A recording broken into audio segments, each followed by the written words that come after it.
If you have ever done multi-material 3D printing before, you know exactly what this is. It's not a 3D print, it's garbage. Retracting, purging, cutting, all through a single nozzle is fundamentally broken. It wastes your time and your money and turns a 4-hour print into a 20-hour marathon, until recently.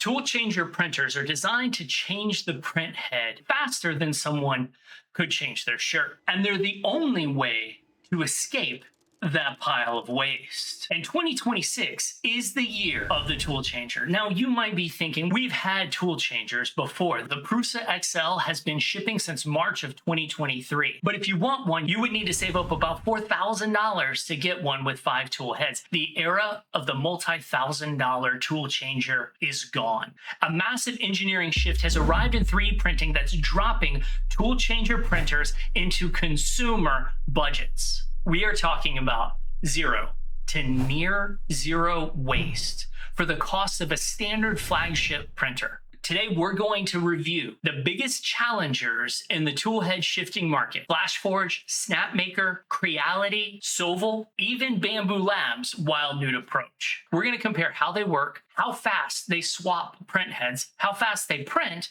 and how they're undercutting the status quo. Stick around to the end because I'm going to tell you which one I would put in my workshop. Before we dive in though, I want to clear up a little bit of terminology because there is IDEX or IDEX and INDEX. And these sound similar, but they're completely different technologies. IDEX stands for Independent Dual Extruders. And what this means is you'll have one print head working to actually do your print while the other one is parked off the build plate so it's not oozing all over your model.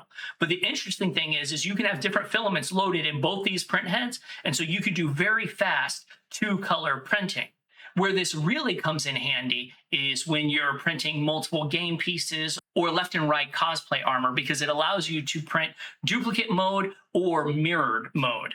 This is a massive productivity hack if you're running a small print farm. INDEX, however, is entirely different. That stands for Independent Dynamic Extrusion. It's a brand new tool changing technology, and by brand new, I mean in the last couple of years. It was co-developed by Bondtech and Prusa Research. It's designed where a smart head on the gantry will quickly go back, grab a tool head off the back wall, print with it, return it to its place, and grab the next one. And each tool head is loaded with its own filament. Now, this isn't what the Prusa XL uses, so don't get that confused. We're also going to discuss how a challenger to the tool changer crown is using not only tool changing technology, but IDEX technology as well. Now, you might be wondering, INDEX, IDEX, does it really matter? Do I need to know this? Probably not, but it was confusing to me while I was researching all these printers, so I just wanted to share that tip with you. Let's discuss the full head swappers that are available right now, and we'll start with the original king of them all, the Prusa XL.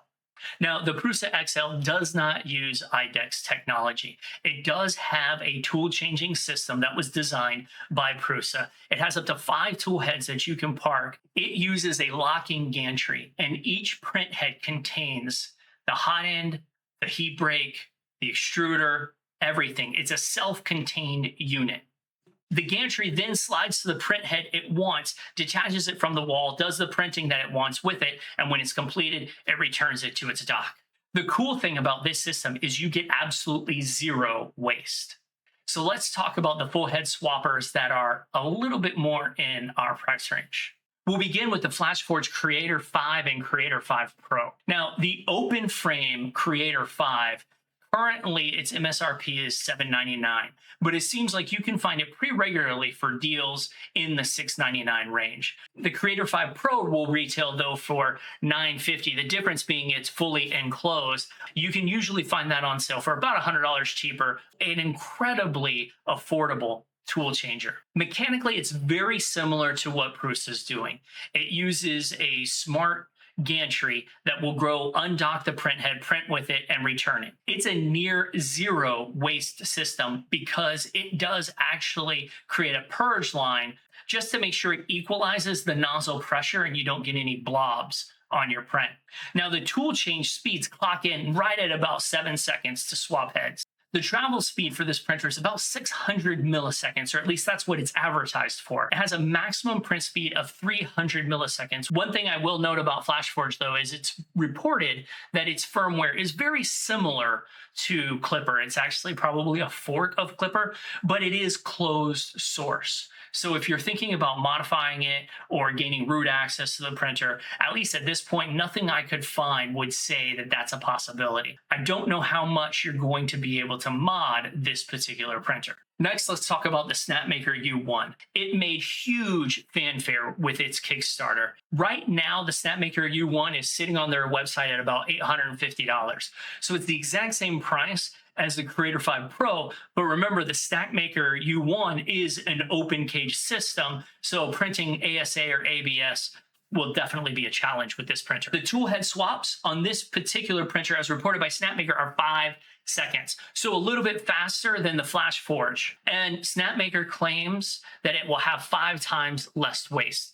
So this also is not a zero waste system, but it drastically reduces those purge and clean outs that you would have using a traditional single nozzle machine. With all of these printers that I was looking at, it's because they're running versions of Klipper, and Klipper does support different nozzle sizes on a multi-tool changer, that all of these printers would support different nozzle sizes. Imagine printing with a 0.4 for your external walls and then a 0.8 for your internal walls. That would drastically speed up that particular print. The Snapmaker reports that it features print speeds at 500 milliseconds. Now, one of the reasons that the Snapmaker does produce a little bit of waste is because it says that it wants to clean out the nozzle and get any degraded plastic out of that nozzle so that you're getting fresh plastic, which is probably a good idea. Now, in terms of speeds, you have 500 millimeters a second for print speeds, and the acceleration is 20,000 millimeters a second for this model. Now, one interesting thing, the Snapmaker also is going to run a modified version of Klipper specifically for the Snapmaker U1. But one nice thing that Snapmaker has done is they have open sourced that version. So you actually can look at the code on GitHub. It's out there. And so that means for us software nerds that love constantly tweaking our Klipper settings, we can do that with this printer.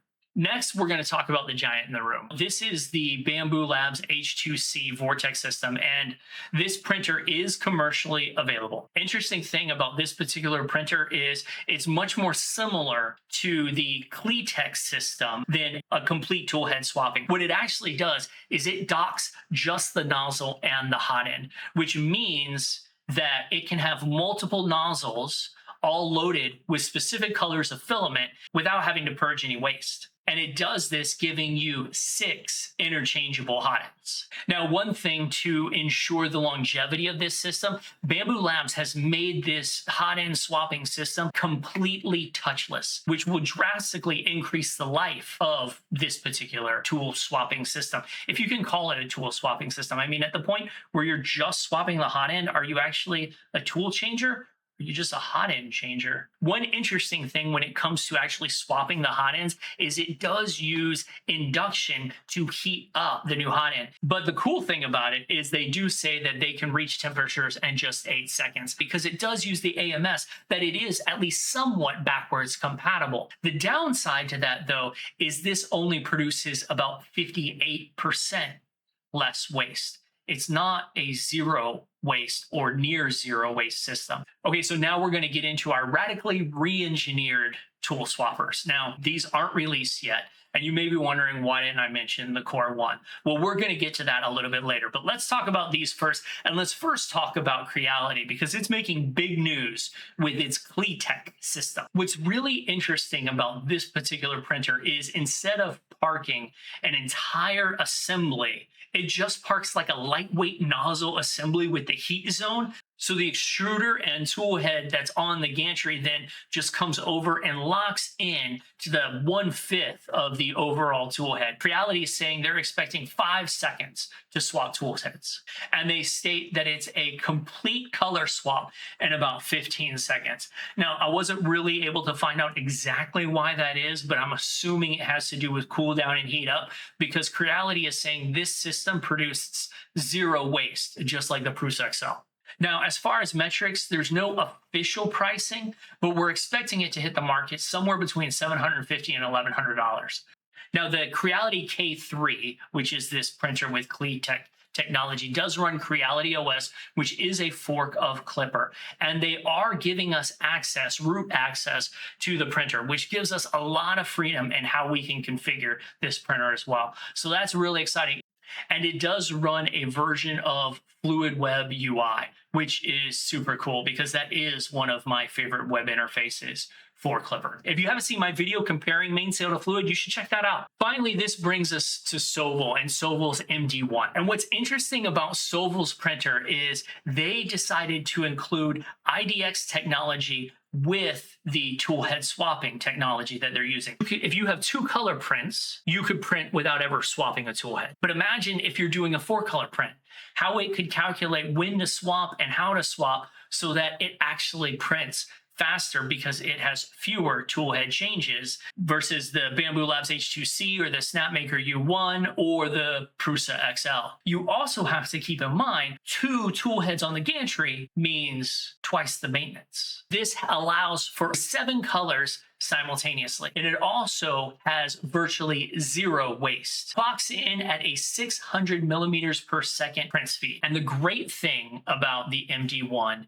is Sovol has said it's going to be completely open source, running native Klipper. And you know I gotta love that. It's expected to be about $1,700 to $1,800. Definitely the most expensive one in this whole bunch. They do have a VIP pre-sale where you can get it for $13.99. So considering that you're getting Voron style printer with 7 tool heads, so you have 7 color printing all at once, that's an outstanding deal. All right, so I promised you we would talk about the Prusa Core 1. Because that printer can be upgraded with an IDEX system, there's a 4 toolhead version and an 8 toolhead version. So you can upgrade that printer to have 8 swappable toolheads. And that's fantastic. But what you have to keep in mind is the Core 1 is $1,000 and the 8 toolhead system is $1,000. The 4 toolhead system, you would think, oh, maybe that's $500. No, it's $750.